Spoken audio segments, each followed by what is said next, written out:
Do you realize what you've done, sis? It's only natural that everyone's giving you the cold shoulder after the two of you betrayed me. You knew the consequences, right? In response to my fury, my sister retorted with a derisive smirk. Consequences? People's opinions. If you worry about that stuff, you'll never survive. If we're happy, nothing else matters. If you keep concerning yourself with what others think, happiness will keep slipping away from you, just like this time. In the amid of our quarrel, my husband sided with my sister, grinning wickedly. However, having executed a ruthless revenge plan against those two, I will share that story today. My name is Ava, a 28-year-old employee, and my husband, whom I married last year, is 2 years older than me. He's 30. Let me share a bit about my background. My parents divorced when I was young. My sister and I were taken in by our mother, who raised us single-handedly. Despite the divorce, we still meet with our dad once a month. I'm not sure how my mother felt, but I loved my dad very much. My mother was tough and always assertive, always positive. She was like a ray of sunshine for us. However, she passed away due to illness when I was a sophomore in high school. My sister is 3 years older. She was extremely cute from childhood with distinct facial features like a child actress. Even when we walked together as kids, my sister would often get comments from strangers like, "You look like a doll. Are you sisters? You don't look much alike." I was fed up with hearing those insensitively blunt words that hurt me without them realizing it. Even as a kid, it hurt. Compared to my sister, I had a typical face like everybody else. Unlike my doll-like sister, I've never been called cute by a stranger. In our student days, my sister was always popular. Compared to her, I was treated like a nerd, unpopular girl. Despite that, I was proud of and loved by my beautiful sister. I adored her, but there was one thing I didn't like. My sister always desired my belongings. She would casually take my clothes and things and take them to her room as if they were hers. But it didn't stop at material possessions. For some reason, she would exchange contact info with my friends, and if she just became friendly with them, it would have been fine. But she somehow managed to steal those friends away from me. In the end, she even took away all my old flames. I was slow to notice it, but once I did after the third boyfriend, I stopped introducing them to her. And I hid my relationship with my now husband until our marriage was decided. During our relationship, she would often say, "I know you have a boyfriend. You can't fool me. Introduce him to me. We're sisters after all." But I told her, "I've decided not to introduce my boyfriend to you anymore because you always take them from me. I'll introduce him to you when we've decided to get married." To this, she laughed off and said, "Oh, are you insecure? The one who gets their boyfriend stolen is at fault, you know. You get them taken away because you don't work on yourself. You reap what you sow. Don't blame everything on me." This attitude reaffirmed my decision never to introduce any boyfriend to her again. Happiness came out of the blue after dating him for a year and a half. He proposed in a chic restaurant, something straight out of my dreams. Of course, I was delighted and decided to get married. Once we've decided to get married, it's time for the families to meet. I also couldn't avoid introducing him to my sister anymore. The day I introduced him to my sister and my father, as expected, my sister showed up in a dress as if she were attending a wedding. My father also seemed a bit tense. "Dad, sis, I've decided to get married to him." As I introduced my fiancé, my sister's eyes sparkled, as expected. "Wow, he's so handsome. What does he do for a living?" Her usual flirty tone. His family runs a food-related business. Being an only child, he's the promised successor. Upon learning that, my sister got even more excited. "What do you like about my sister? I'm good at cooking, and ever since our mom passed away, I've been the one doing most of the household chores. Ava, she's not good at cleaning. I always have to clean up after her. Oops, did I say too much? Sorry." This was also within expectations. Every time I introduce my boyfriend, she can't stop making comments that lower my rating. I don't particularly hate cleaning, but due to my busy job, I made it a habit to do a thorough cleaning every weekend. As I wondered how he would respond, he said, "I'm surprised that Ava's sister is beautiful this much. I thought you were an actress. You're good at housework, right? It might be nice to live together, the three of us," he said, playfully with a gleam in his eyes. Perhaps it made her feel good, but my sister also said, "Since we're going to be family, it might be better to exchange contact information. Here's my ID, please get in touch." And she handed him a handmade business card, despite her being a part-timer who doesn't even work properly. Pathetic. I felt my mood drop a bit at this point. I wanted to argue back. About housework is entirely different. My sister is extremely OCD. Since she has a lot of free time, she cleans obsessively, several times a day. Even though she doesn't have money, she insists on cooking without additives because of her big ego. The food she makes is mostly steamed vegetables under the title of taste of ingredients. Well, it might be good for the health, but whether it can be called cooking when it's just microwaving is questionable.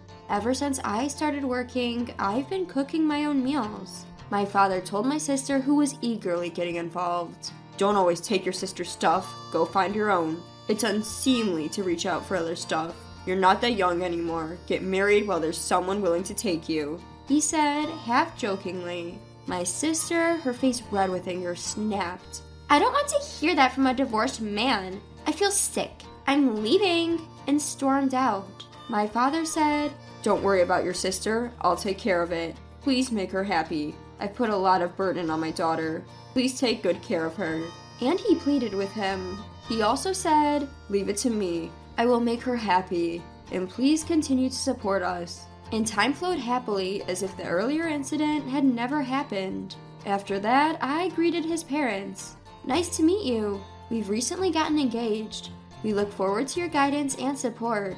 Thank you." As I said that, his mother, Emily, warmly greeted me. "Oh, don't be nervous. You're such a beautiful girl. It feels like we suddenly have a new daughter."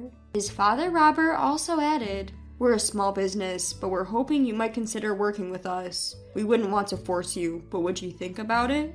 I had already heard about this from my fiancé. I'm currently doing office work, so it's my area of expertise. Yes, I have heard about it from him. I'll certainly try my best if there is something I can do. I'm looking forward to working with you both professionally and personally. Emily then said, "Oh, that's wonderful. It's a relief to have you here since we're just learning as we go with the office work. We're looking forward to working with you too." At that time, I was completely caught up in the dream of marriage. Considering that I didn't have a mother and was on bad terms with my sister, we decided not to have a wedding ceremony. Of course, we didn't have much money for the wedding. We registered our marriage at the government office, and we officially became husband and wife. I left my previous job to start working at my father-in-law's company. I thought I had a happy life ahead of me, but I began noticing something odd after I started living with my husband. He takes a day off from work very often. He's completely spoiled because his parents own the business. Even his parents, so used to this, don't say a word when he takes a day off. And then, one day when he slacked off from work, something happened. I had forgotten my phone at home and came back during lunch break to get it. But there were a pair of high heels at the entrance. More than a strange feeling, my heart was pounding so hard it hurt. Moreover, those high heels were the same ones my sister had taken from me before. I understood the situation instantly. I decided to go outside and act as if I hadn't seen anything. That night, he acted as if nothing had happened. I had absolutely no trust in him anymore. My sister, oblivious to the fact that she's just being played by her numerous boyfriends, keeps insisting that she's popular. Wanting to know more about my sister, I hired a private detective to investigate her. I was shocked by the investigation's results after a month. My sister had been involved with 7 different men in that month, besides my husband. Moreover, all of them were married. My sister had never held a full-time job. Whenever she did work, it was part-time, and she couldn't stick with it because she has a big ego. If she's scolded, she doesn't go to work anymore. When she was younger, she used to have a bunch of sugar daddies. She looked down on me, working and earning my own money, and said confidently, "If a woman is cute, she can get by in life." Perhaps she began to feel the limits of relying on sugar daddies as she got older. Still, my sister, unable to be independent, was hooked on easy dating apps in hopes of marrying into money, and she would catch rich men and get involved with them. However, all those men were already married. My sister was just their plaything. My sister, probably blinded by her popularity, didn't realize the extent of her actions. In the end, she was involved in extramarital affairs with 8 men, including my husband. It was disgusting to even breathe the same air as such a husband. So I brought up the topic of divorce. My husband retorted, "Huh? You want a divorce? Well, if that's what you want, fine. I'll give you a divorce. But remember, you're the one who started this, so no alimony." Just as I expected, he readily agreed. I confronted him. "You were having an affair with my sister, weren't you? I know everything. How can you cheat on your wife with her sister?" Upon hearing this, my husband responded, "Oh, that makes things easier. I'll divorce you and remarry your sister. Even our parents know. It'll be quicker to have her over and be a witness to our divorce papers." He then called for my sister. She arrived in a matter of minutes. Seeing my sister only fueled my anger, I asked her, "Do you realize what you've done? It's only natural for others to look at you coldly because you both betrayed me. Are you prepared for the consequences?" In response, my sister just belittled me. "Consequences? Public opinions? If we cared about such things, we couldn't live. If we're happy, it doesn't matter what others think. If you keep worrying about how others see you, happiness will slip away just like this time. I'll also cut ties with you. I've taken the position of the company president's wife." In a sense, I was relieved. The sister I loved so much in my childhood is no longer there. If I can cut ties with her, I'll gladly do it. The divorce was finalized without a hitch. I told them, "I don't want alimony. In return, never see me again." My ex-husband responded with a grin. "Well, that's a relief. A peaceful divorce." We were renting our residence, so there was no property to divide, and we didn't even have much savings. The small amount of savings we had, which was just enough to cover moving expenses, ended up going to me. Then his in-laws, Robert and Emily, stepped in. In fact, I had told them everything before this discussion. Emily, though surprised, said, "I love you so much, and I want you to be happy. Are you thinking of quitting the company? If it's hard for you, I understand, but I will support you in any way I can. Please think about it."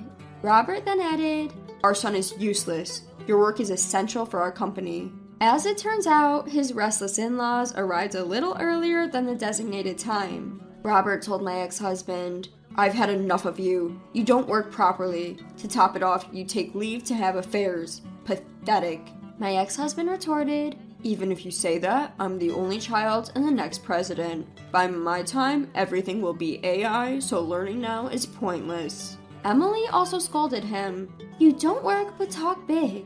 You don't need to show your face for a while. Reflect on your actions and then come back." My sister gleefully added, "Lucky, official vacation. Let's go on a honeymoon."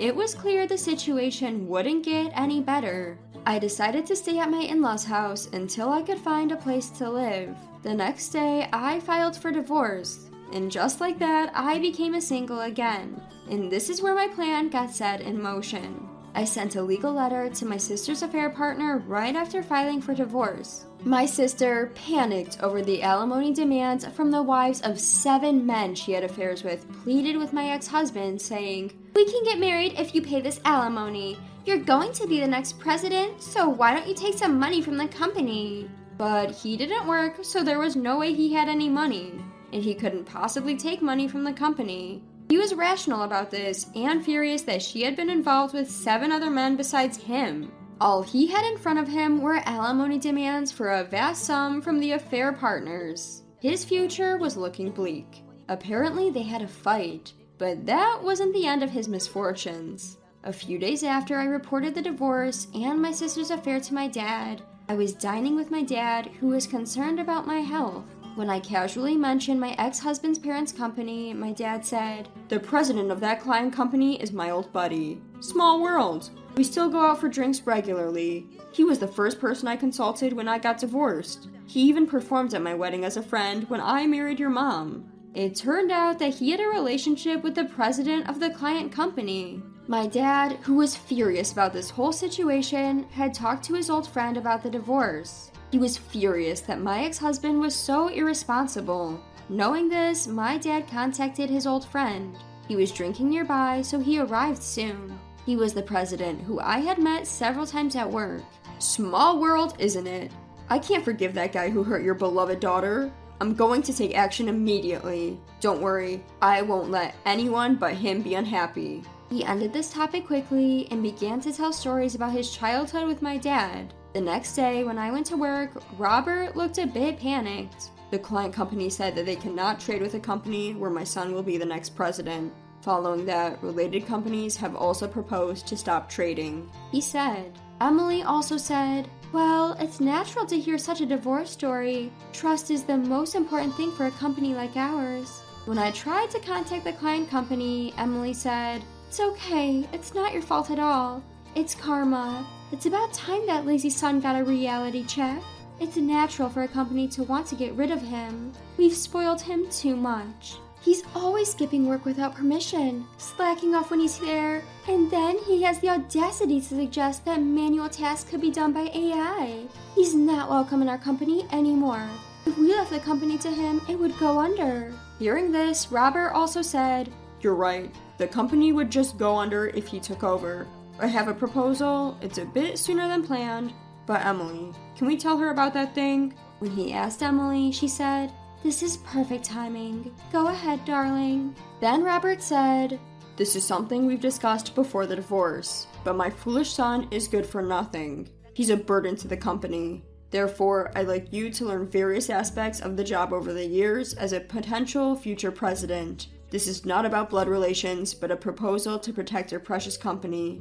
I hope you will accept it. I was taken aback. I didn't have confidence in myself, but I dearly loved them, Robert and Emily. I want to help them. Without hesitation, I answered, I will do everything I can. I want to be of help to you, Robert and Emily. Please allow me to continue working in this company. I wish to be able to protect this company over the years. I'm at your service. The two of them were overjoyed. Even though our form as a family has ended, I'm happy to have a deep relationship with them. Upon our decision, Robert called in my ex-husband. Feeling the unusual atmosphere, my ex-husband appeared promptly. I explained the circumstances. My ex-husband had been smugly assuming he'd be the next president. When he found out that I had inherited the position of the next president, he started yelling at me. Playing the victim, huh? A plain Jane like you needs to have a decent personality to survive. Trying to assert my company. I've got no intention of stepping down, he said. Before I could retort, his father Robert cut in. What kind of language is that for a future president? You're nothing more than a ghost employee who barely works. We no longer need such an employee in our company. You're fired. What's that all about? I pass on the sinking ship of a company that's on the verge of going under. I'm quitting. Give me a severance pay of $100,000. He was talking nonsense. It felt like talking to an out-of-touch child. His mother, Emily, was laughing. There's no way we have severance pay to give to you. If you say so, we'll have you compensate for all the losses the company has incurred due to your mistakes. You can't do that, can you? If so, you should quietly step back. He puffed up with an annoyed look on his face and blurted out, Geez, leave me alone. I ain't dealing with you folks no more. Don't come crying to me in your old age, 'cause I'll kick you to the curb. It was hard to believe that he would say something like that to his parents. Robert chuckled. Ha!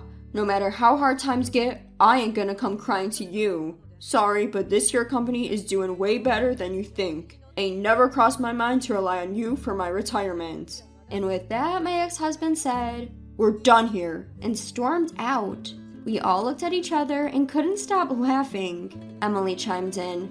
Good riddance. Knowing him, he'll be back crying in no time. But I ain't lifting a finger to help him, no sirree. It ain't doing him any good. Robert added, That's right. Well, gotta thank him for finding us a darn good successor to take over the business at least. My ex-husband said it's a peaceful divorce, and I reckon he's right. Later, I heard through the grapevine that he broke up with my sister. They must have come to their senses after seeing that big alimony. I once spotted him working as a cashier at the nearby gas station. I was relieved to see him working hard, but that was the only time I saw him there. He probably couldn't stick with it and quit. As for me, I'm working my tail off in sales alongside the president. I absolutely adore Robert and Emily, who treat me like their own daughter. The company is bustling, with more clients and new hires coming on board. I'm having a ball at work. Can't help it. My love life is in the pits, but my social life is through the roof. A fantastic family in Emily and Robert, and a job I love. Life's just peachy right now. No more ties with my good-for-nothing sister, so no troubles whatsoever. I'm grateful for the connection my ex-husband gave me. My name is Karen. I married my husband, whom I met at a university mixer at the age of 22, and we are now in our 8th year of marriage. We both love our jobs, and we don't have any children yet. We do have some desire to have kids eventually, but in this day and age, we wanted to work full-time as long as we could.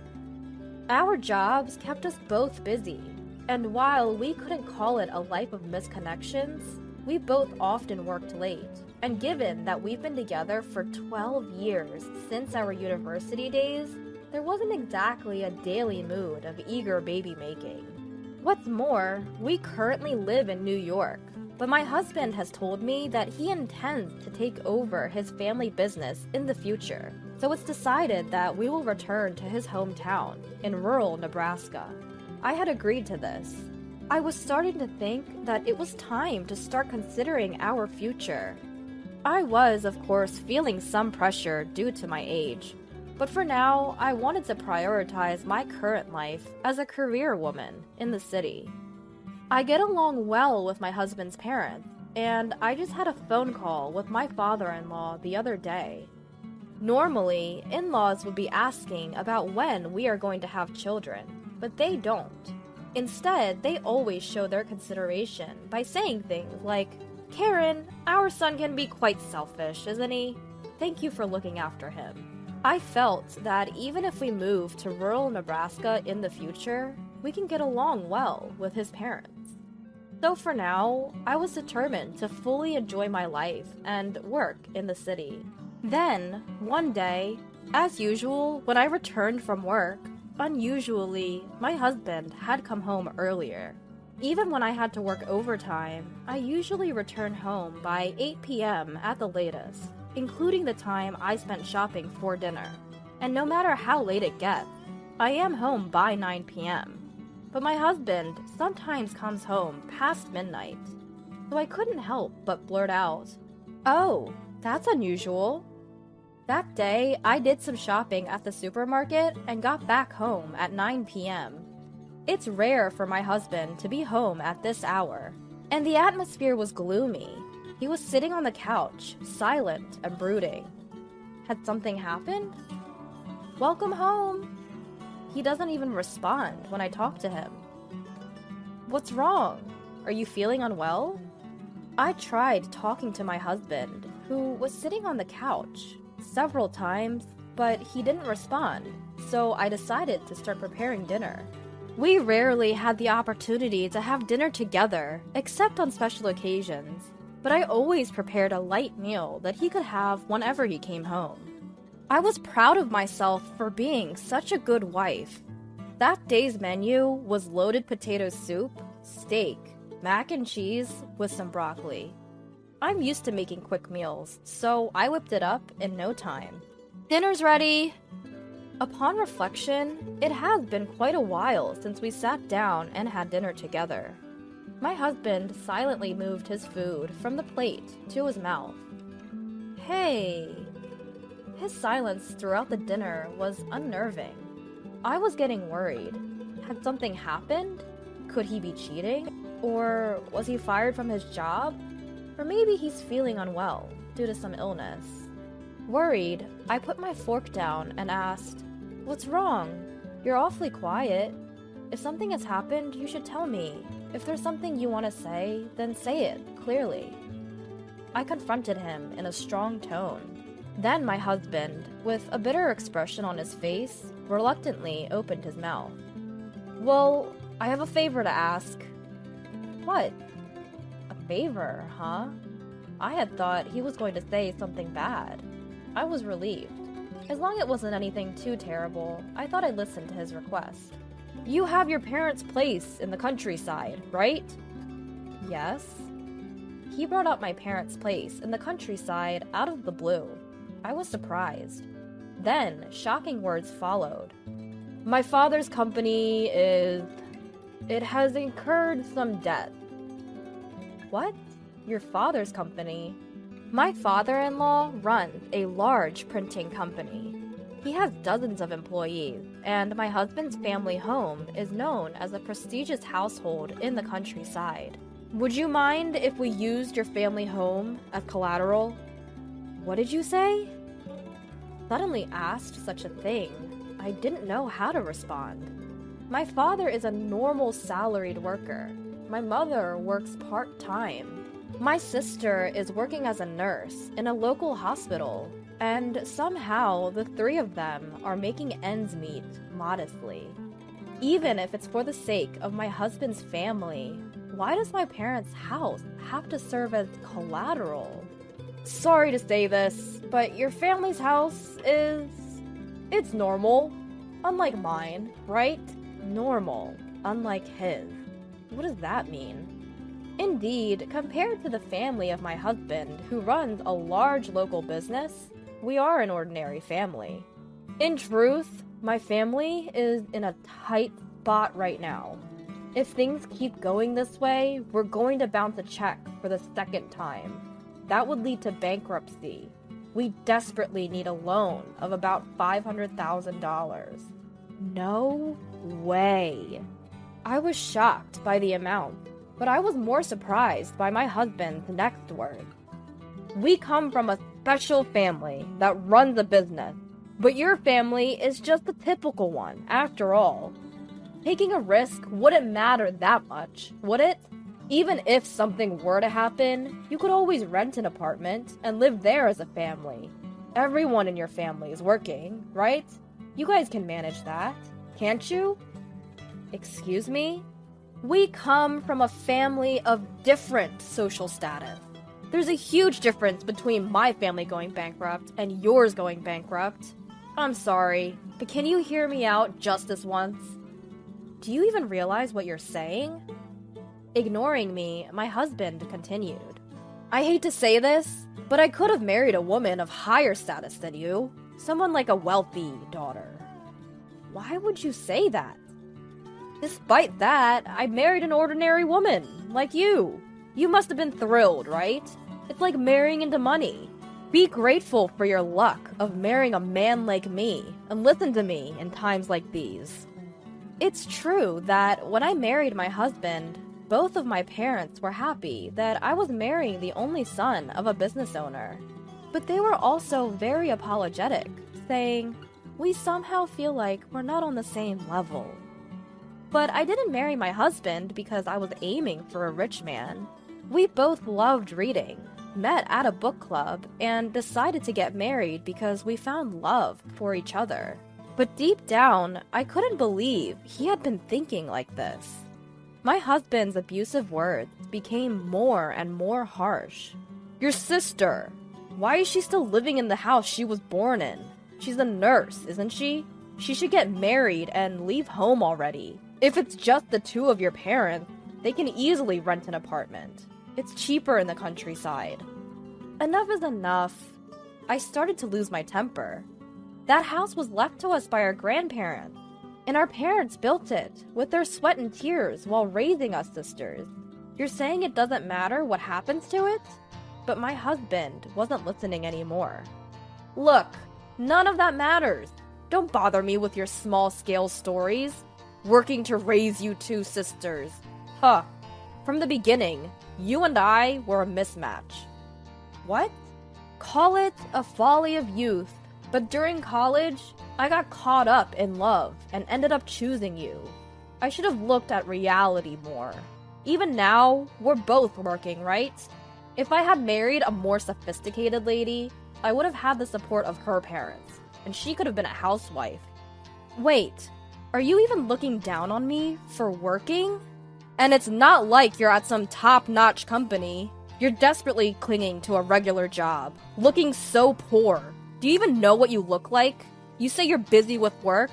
I don't know what kind of job that is, but you rush around every morning to bring home such a low salary. You even cut your hair short because of it. You were cute when we first met because you were young, but now you lack charm.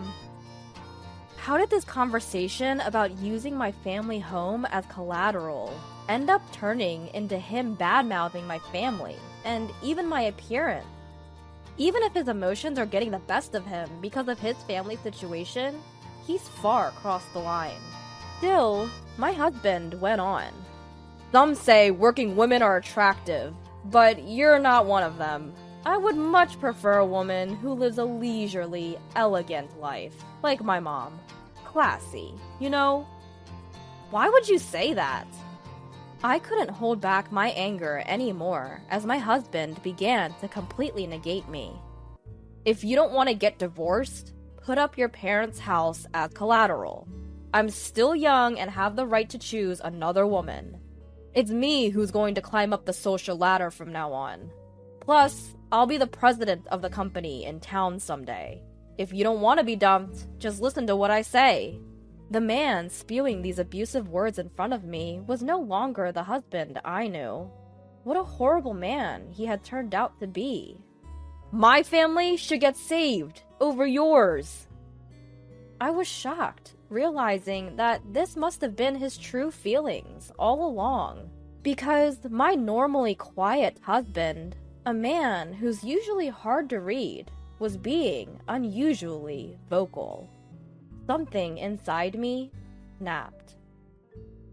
Hey, what happened with that matter? My husband asked me one morning.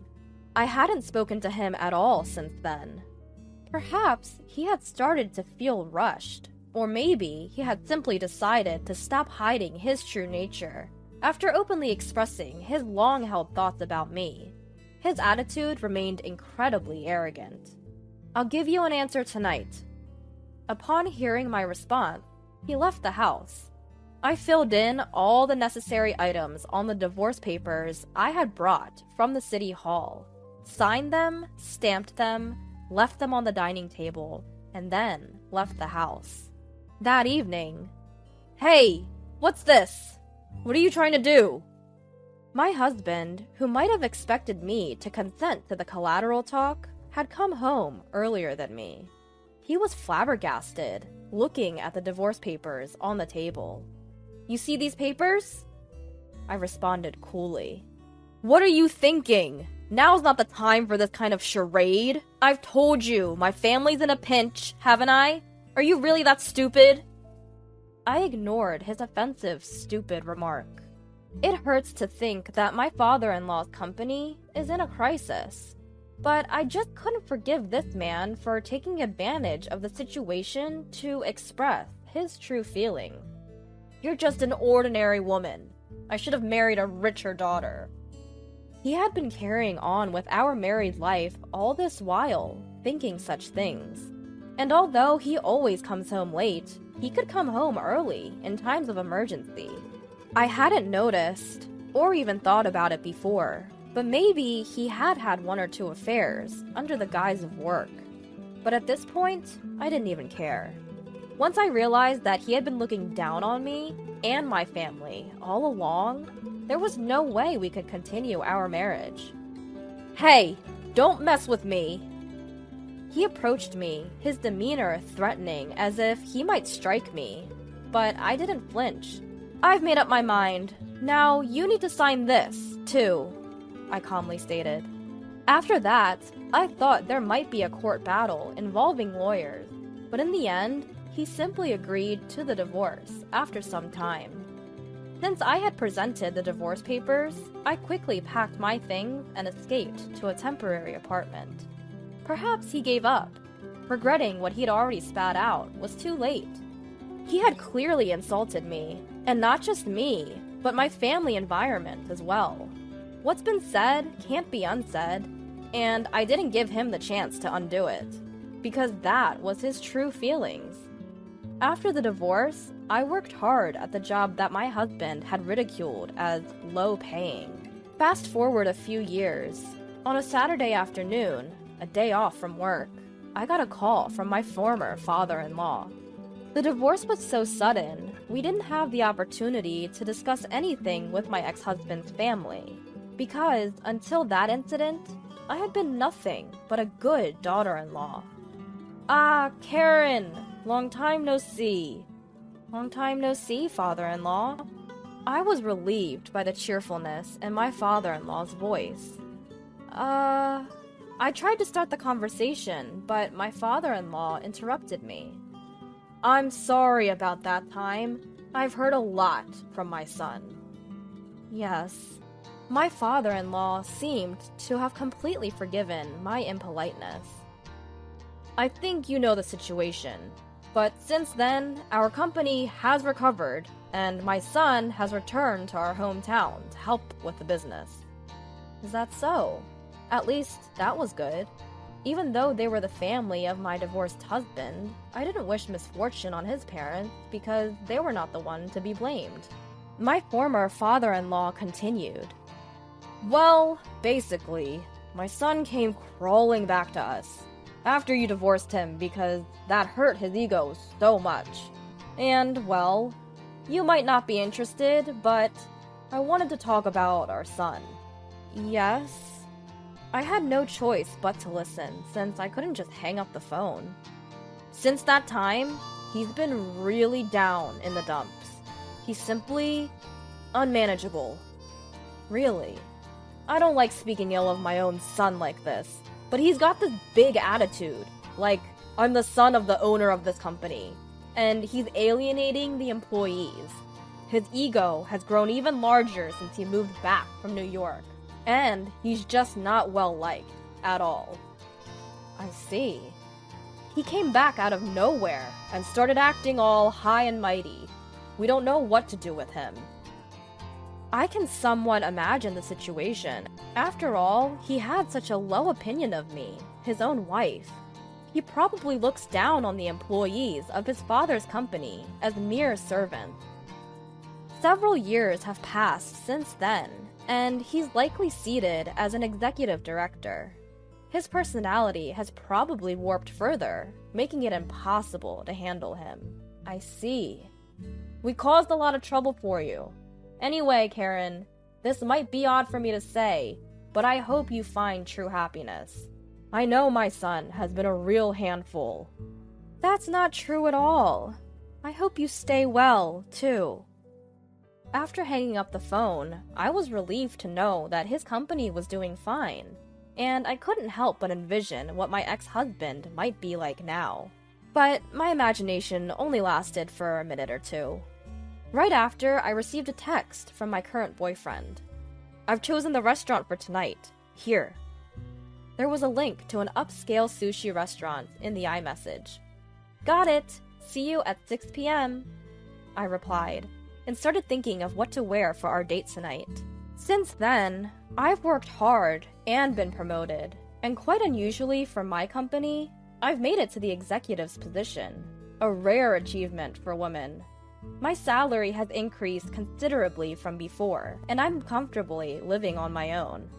I've been able to save money successfully, and I was even able to gift a new car to my parents back home. My younger sister found a good man, got married, and is living happily in our hometown. And currently, I'm dating a man I met through work with the intention of getting married. He's a kind-hearted and wonderful man who, like me, comes from a normal upbringing.